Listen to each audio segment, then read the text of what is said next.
बिस्मिल्लाहिर्रहमानिर्रहीम सल्लल्लाहु अलैहि वसल्लम। अस्सलाम वालेकुम एट्थ क्लास बच्चों, उम्मीद करती हूँ आप सब खैरियत से होंगे। आज बच्चों हमारी एट्थ क्लास की जो न्यू बुक इशू हुई है वो है based on single national curriculum पे। तो इसके लेक्चर्स का आगाज़ हम अपनी एक्सरसाइज 1.1 से स्टार्ट करते हैं। तो फर्स्ट लेक्चर में हम यहाँ से स्टार्ट करेंगे। पहला क्वेश्चन है हमारा 1.1 एक्सरसाइज का, identify which of the following fractions are terminating and which are recurring decimal fraction. वो कह रहे हैं यहाँ पर आप इन वैल्यूज़ को आइडेंटिफाई करें कि ये वैल्यूज़ जो हैं, ये फ्रैक्शंस जो हैं टर्मिनेटिंग हैं या रिकरिंग हैं। इन डेसिमल फ्रैक्शंस को आपने बताना है। इसको करने से पहले हम चलते हैं अपने इस पेज पर। यहाँ पर हम ये समझ लेंगे कि ये टर्मिनेटिंग और नॉन टर्मिनेटिंग क्या होता है। तो फर्स्ट है हमारे पास terminating decimal numbers. Terminating decimal numbers are the decimals which have infinite number of digits in its decimal part.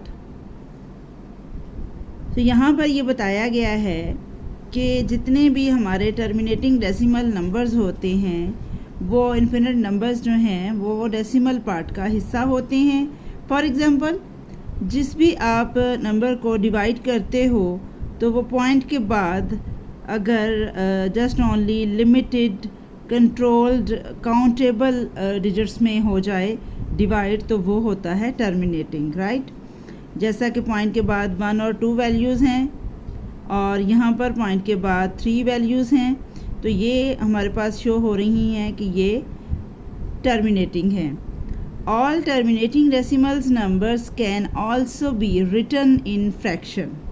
ठीक है जी। टर्मिनेटिंग नंबर्स जो होते हैं वो फ्रैक्शन में लिखे जाते हैं। जैसा कि हमारे पास 0.4 है, अगर हम इसको सॉल्व करते हैं तो इज़ इक्वल टू हमारे पास आंसर 2/5 में आएगा। 3.17 का जो आंसर है हमारे पास है वो 157/50 में आएगा। इसी तरीके से आगे इसको हम सॉल्व करते हैं। तो यहाँ पर हमें बताया गया है कि जिन वैल्यूज़ को डिवाइड करने के बाद हमारे पास पॉइंट के बाद लिमिटेड कंट्रोल काउंटेबल वैल्यू यानी इन्फिनिट वैल्यूज़ में नंबर आ जाए, आंसर आ जाए, वो हमारा होता है टर्मिनेटिंग डेसिमल। ठीक है जी। आगे चलते हैं, आगे देखते हैं non terminating and recurring decimals. The decimal numbers in which one digit और group of digits repeat again and again of infinite times in its decimal parts are called recurring decimal numbers।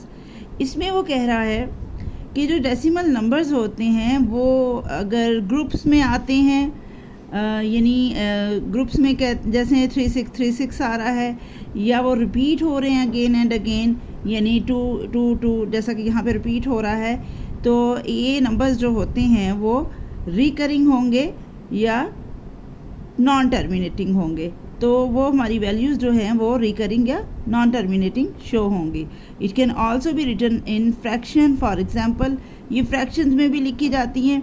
जैसा कि एक मिसाल के तौर पे आपके सामने 2.2/9 जो है इज़ इक्वल टू 0. आपके सामने ये आंसर शो हो रहा है।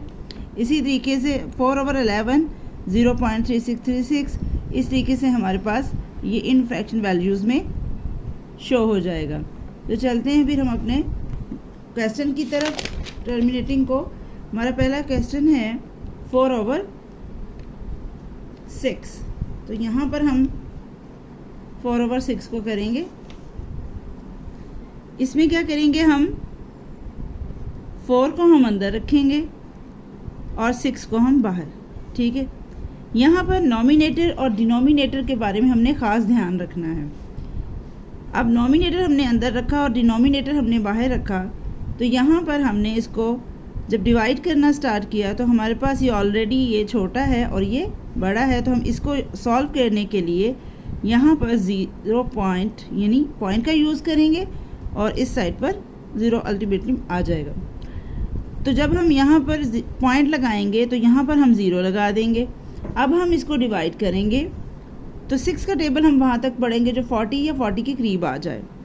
तो 6 का टेबल हम पढ़ेंगे तो ये बन जाएगा 6 6 आर 36, करीब आ रहा है।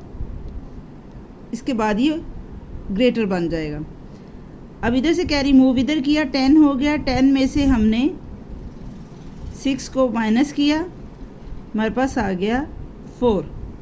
इधर 3 रह गया था, 3 को 3 में से करेंगे तो 0 है। हमने चूँकि पॉइंट यूज़ किया हुआ है तो यहाँ पर हम एक और 0 लगाएंगे।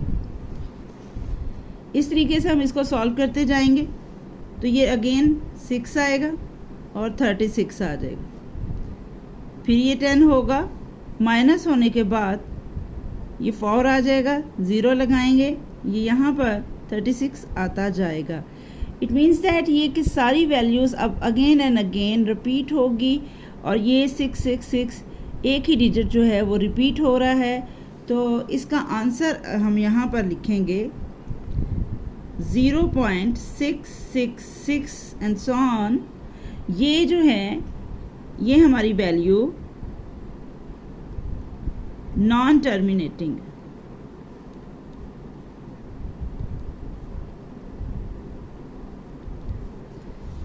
नेक्स्ट है हमारे पास 11/12।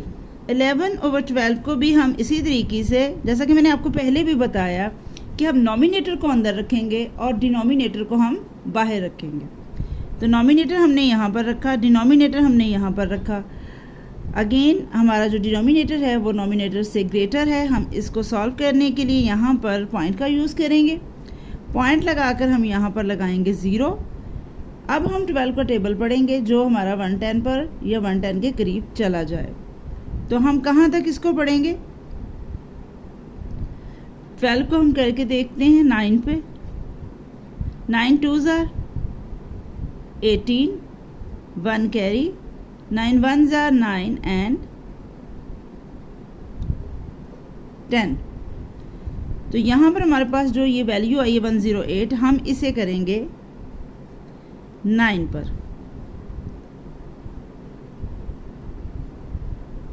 108। अब हम इसे माइनस करेंगे तो इधर से कैरी इधर जाएगा। तो यहाँ पर हो गया 10, 10 में से 8 हमने माइनस किया तो यहाँ पर आ गया 2। अब माइनस करने के बाद जब यहाँ पर 2 आया तो इधर फिर हमारी वैल्यूज़ के सॉल्यूशन के बाद हमारे पास 0 बचता है, जो लिखना मुनासिब या ज़रूरी नहीं है। अगेन हम इसको देख रहे हैं, ये लेस देन है, हम यहाँ पर एक और 0 लगाएंगे। अब ये इससे ग्रेटर है, अब इसको हम दोबारा करेंगे तो ये 1s आ जाएगा 12। यहाँ पर जब ये 12 आता है, अब इधर से कैरी इधर माइनस करेंगे तो 8 आ गया। अब फिर हम यहाँ पर 0 का यूज़ करेंगे। अब हम इसका 12 का जो टेबल है वो पढ़ेंगे जो हमारे पास 80 या 80 के करीब आ जाए। तो वो हमारे पास चला जाएगा 12, हम पढ़ते हैं 6 तक। 6 2s are 12, 1 कैरी हमारा इधर चला जाएगा। 6 1s are 6 प्लस 1 ये आ जाएगा 72। अब वो इससे लेस देन है, सो अगर हम 7 से करेंगे ज़्यादा हो जाएगा, हम यहाँ पर 6 लिखेंगे और 72।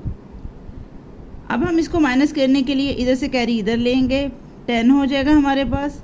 10 में से 2 8, 0 का यूज़ करेंगे, इसका टेबल पढ़ेंगे, हमारे पास 72 आ जाएगा। अगेन इसको हम कैरी लेके माइनस करेंगे तो हमारे पास अगेन 8 आ जाएगा और फिर 0 का यूज़ करेंगे। फिर हम 6 का टेबल पढ़ेंगे और 6 के टेबल के बाद हमारे पास 72 आ गया। इस तरीके से ये अगेन एंड अगेन रिपीट होने वाली वैल्यू जो है यहाँ पर क्या कहलाती है? Non terminating and recurring value. तो यहाँ पर हम इसका आंसर शो करेंगे 0.91666। सो ये क्या है हमारी वैल्यू? ये वैल्यू है हमारी रिकरिंग वैल्यू।